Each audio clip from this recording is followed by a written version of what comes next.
Voilà, je vous invite donc à ne pas perdre de temps. Nous invoquons ensemble le Saint-Esprit de Dieu. Au nom du Père et du Fils et du Saint-Esprit.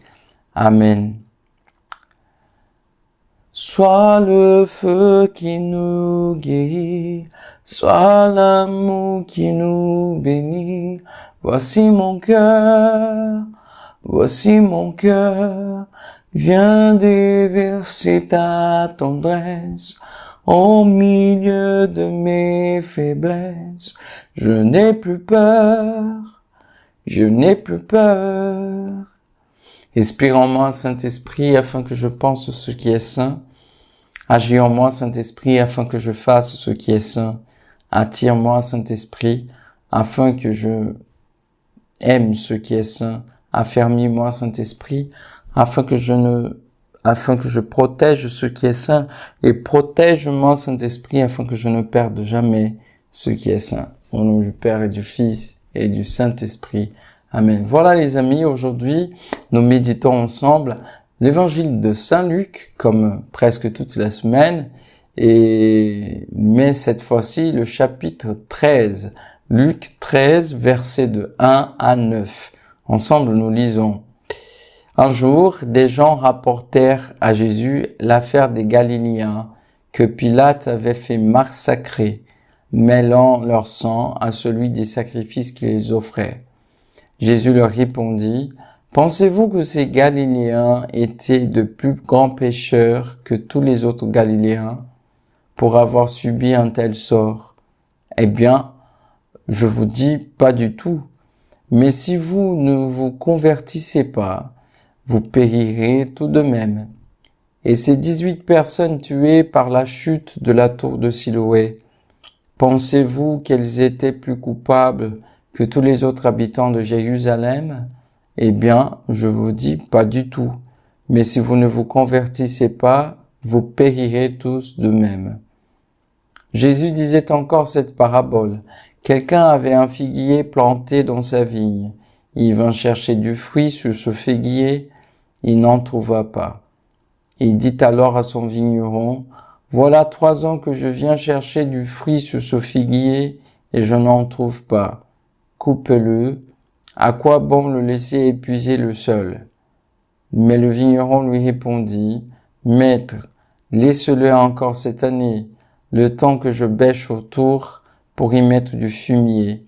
Peut-être donnera-t-il du fruit à l'avenir, sinon tu le couperas. » Voilà, cette semaine, nous sommes dans cette tendance, voilà, pas dans cette tendance, mais dans cet axe de parler de l'urgence de la conversion. Et aujourd'hui, ce n'est pas différent. Regardez, Jésus prend bien l'attention de ses interlocuteurs. Voilà, il dit, mais vous croyez que ces gens qui ont souffert de catastrophes, là, soit le cas des Galiléens avec Pilate, qui ont été massacrés par Pilate, soit les personnes qui ont été mortes parce que la tour est tombée sur elles, elles ont souffert ces catastrophes, mais les pécheurs vont souffrir de choses encore pires, voilà. Vous souffrez tous de même. Voilà, si vous ne convertissez pas. Voilà. Nous devons nous convertir afin d'éviter, voilà, le malheur futur. Voilà, afin d'éviter la destruction qui ce ne sera pas seulement celle du corps, mais celle de notre âme. Voilà, la souffrance de l'âme, éternellement. C'est ça que le Seigneur t'entend de dire. Voilà, vous pensez qu'ils étaient plus grands pécheurs que les autres? Finalement, non. Si vous ne convertissez pas, vous allez souffrir de la même manière. Le Seigneur insiste. Voilà, le Seigneur insiste. Il parle de 2 cas différents, donc les Galiléens et après le cas de la tour, ceux qui ont reçu, voilà, qui ont vécu la mort après la chute de la tour de Siloé. Mais il va parler aussi d'une parabole pour qu'on puisse comprendre. Voilà. Et le Seigneur est en train de intercéder pour nous auprès du Père et il nous donne un temps. Voilà, si nous sommes ici sur cette terre, nous sommes en vie, c'est parce que le Seigneur nous accorde un temps pour la conversion. Mais il viendra chercher du fruit sur la vigne, donc sur le figuier, pardon. Il viendra chercher les fruits. Il va nous juger selon nos œuvres, il va nous demander des fruits. Donc, nous sommes appelés à produire de fruits de conversion. Fruits de conversion, c'est-à-dire fruits de changement de vie, fruits de foi, d'espérance, de charité. Que cette parole aujourd'hui puisse toucher notre cœur, puisse tout toucher. Ça ne sert à rien d'être seulement engagé dans l'Église si notre vie ne change pas. Voilà, je ne suis pas en train de diminuer l'engagement, mais cet engagement doit porter du fruit. Notre réponse au Seigneur doit porter de fruits d'une nouvelle vie.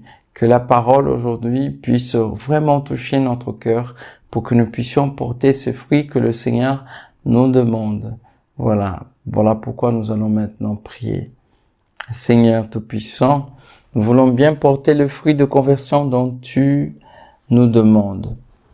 Viens Seigneur avec ta grâce nous aider à vivre cette conversion, oui, parce que tout seul nous ne pouvons pas.